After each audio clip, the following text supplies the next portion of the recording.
This is the Late Round Podcast with your host, JJ Zacharisa.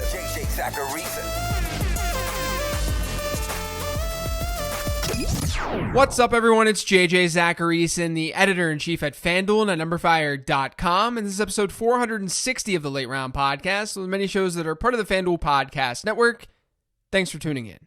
Last week was pretty strong. I liked Kirk Cousins and Phillip Rivers. They came through with decent performances as streamers. I think the process, at least for Frank Gore, was fine given Ty Johnson's performance. Todd Gurley didn't do anything. Corey Davis blew up. And my guy, Cole Kmet, came through as a tight end streamer. I did miss Tyler Boyd because he had that big touchdown, and I talked up Michael Pittman when I should have been on T.Y. Hilton. But at least I'm happy with the process there. So overall, a good week. Let's keep things rolling for the fantasy football playoffs. I know how important this week is. Before digging into players I'm higher and lower on versus the consensus this week, though, we've got another FanDuel Podcast Network listener league, and you should join it. Enter the rake-free weekly NFL contest made exclusively for you, the listener, for just $5 and compete for your share for the $1,500 prize pool, including a $150 first-place prize. To enter, visit FanDuel.com/league/listener league. Eligibility restrictions apply. Let's kick off this week's quarterback section with Matthew Stafford. A lot of you are probably on the fence with starting or sitting Stafford this week, but I think he's a good play. I mentioned on the 15 transactions episode this week that this past week, Stafford was throwing it deep at the highest rate that he's thrown it deep on the season. It was like 2019 Stafford.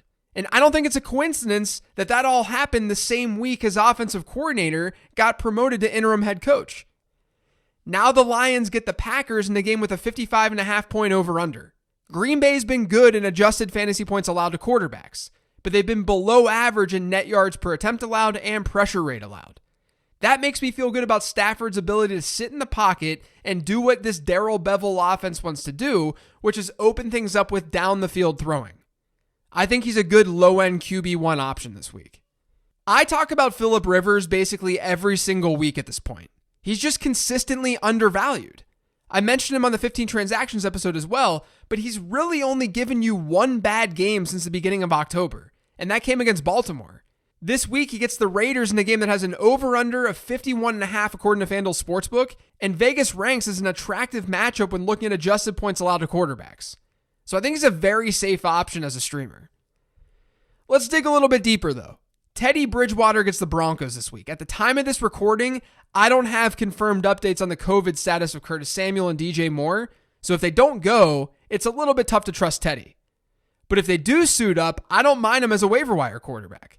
The Broncos secondary is banged up, but now AJ Boye is suspended. So they're taking a hit. And Carolina utilizes their wide receivers a lot. On the season, they've targeted wideouts on about 68% of their targeted throws. That's one of the highest marks in the league. The Panthers have a solid 25-point implied team total this week as well. So if one of Samuel or Moore is back, I'll feel decent about Bridgewater as a good streamer. I'd still go Rivers over him, though, because there's a lot less variance. And since I don't really have someone that you should absolutely bench, maybe aside from Jared Goff, who I don't really like this week, I'm going to give you a super deep play and go with Mike Glennon. In Glennon's 2 starts, he's definitely gotten enough volume, and he's gone for an average of about 258 passing yards per game. And what I like to see is that he's chucking it deep. He had a deep ball rate of 25.7% in week 12, and that was 26.2% in week 13. Those are both really high numbers. And that could come in handy against the Titans this week, because Tennessee's secondary has given up a top 10 number of deep ball plays this year. They've also allowed the third most adjusted fantasy points to quarterbacks. I kind of hate talking about running backs on this show each week because it's just not a deep position. It's so hard to find deeper plays that are truly viable. And we usually get those deeper plays later in the week when players are rolled out. But I'll do my best to go a little deep. Let's start with Jamal Williams. Detroit is very beatable on the ground. In fact, not a single team has allowed more opponent-adjusted fantasy points to running backs than the Detroit Lions this year. That's why everyone was on David Montgomery last week. So it's not hard to envision a scenario where on Jamal Williams' limited touches, he ends up having a really efficient game. He did see a slight dip in rush share this past week, but since Aaron Jones returned, his running back rush share has hovered the 36-37% mark. That means he can get maybe 8 to 10 touches in this game, and against this defense, that can make him flex-worthy. You've got a similar situation with Chase Edmonds. Would I feel confident starting Edmonds in my playoff matchup? Probably not. But talking about starting a player like Austin Eckler doesn't help you guys. You're not going to learn about process if I say, hey guys, I like Austin Eckler this week. Edmonds has seen about a 27% running back rush share since Kenyon Drake came back from his injury.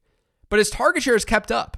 He's seen a 12.6% target share per game over his last 4, and that's equated to 4.5 targets per game. Now he's facing a Giants team this week that's been pretty bad against pass-catching running backs.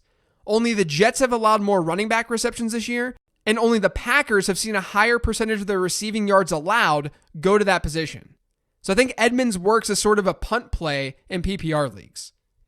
Let's look at the flip side, though. I think there are 2 players that some of you are probably curious about this week, one being Jonathan Taylor and the other being Miles Sanders. Let's start with Taylor. I think he's just ranked a little bit too high this week. Not that I don't like his spot. I really like his spot. But as I said on yesterday's 10 Trend show, his usage really isn't that amazing right now. He saw an 8.6% target share and just 54% of Indianapolis's running back carries this past week. I do think he should be in your lineup, but he's being ranked as a fringe RB1 this week. I get that the position is weak, and I understand why he's ranked there, but I do think that there's a lot more risk than what that type of ranking is telling you. And then with Miles Sanders, I think if you have a decent alternative, maybe not as low as someone like Jamal Williams, maybe someone like Nyheim Hines, I think that you can bench Sanders. I would probably play Hines over Miles Sanders. That's where we're at. Sanders' workload took a hit this past week with Jordan Howard being activated from the practice squad. And New Orleans is a really tough matchup. Not just really tough, they're the toughest. They're the best team when looking at adjusted points allowed to running backs this year, and they've allowed 0 top 12 performances this season to opposing running backs. Since DeAndre Swift's RB17 performance against them back in week 4, no running back has even ranked in the top 20 against the Saints. That's why it's just so hard to trust Miles Sanders. Let's talk some wide receivers. The first is Cole Beasley. He's coming off a big Week 13 game, and he's now been a top 3 weekly wideout in 2 of his last 3 contests. Now, this game against Pittsburgh may seem a little bit scary on paper, but Pittsburgh's not as tough of a matchup as you might think. They're the 13th best matchup in adjusted points allowed, which, by the way, they're 19th when you don't adjust. So this just shows that they faced a relatively easy schedule. And they're not good against the slot. No team has seen a higher percentage of their targets go to that area of the field, according to Pro Football Focus data. And according to PFF, Beasley has played almost 90% of his snaps from the slot this year.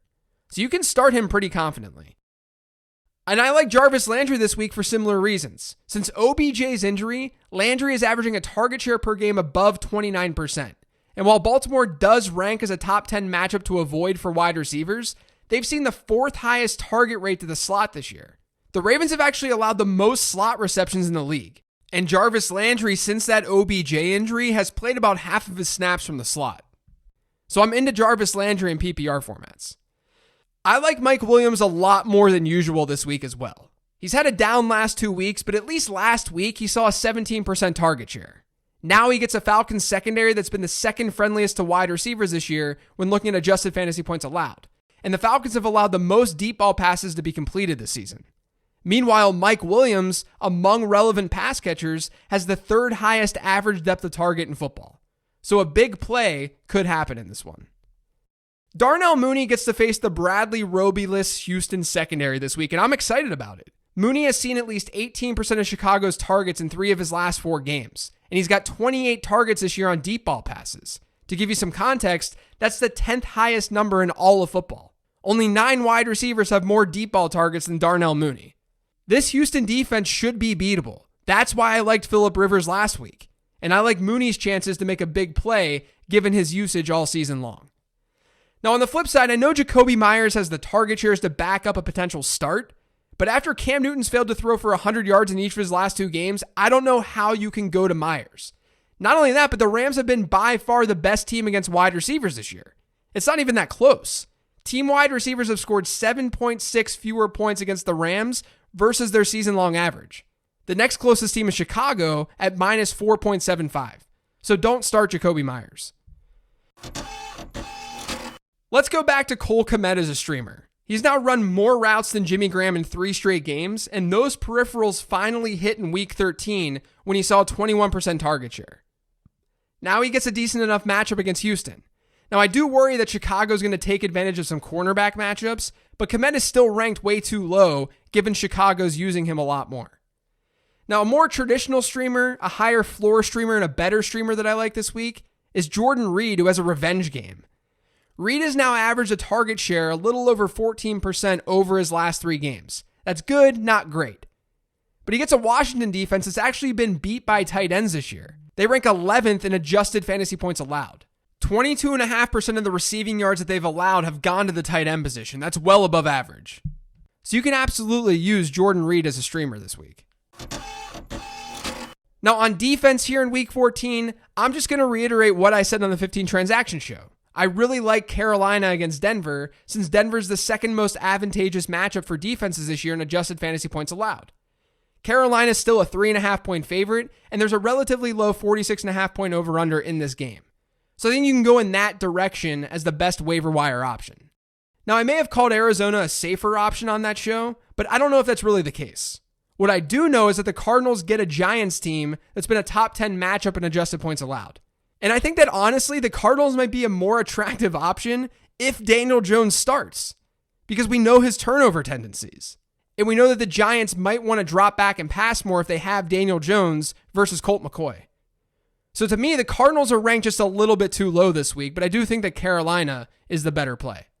That's going to do it for today's show, though. Thanks to all of you for listening. If you've yet to subscribe to the Late Round Podcast, make sure you are by searching for it pretty much anywhere podcasts can be found. And don't forget to follow me on Twitter at LateRoundQB.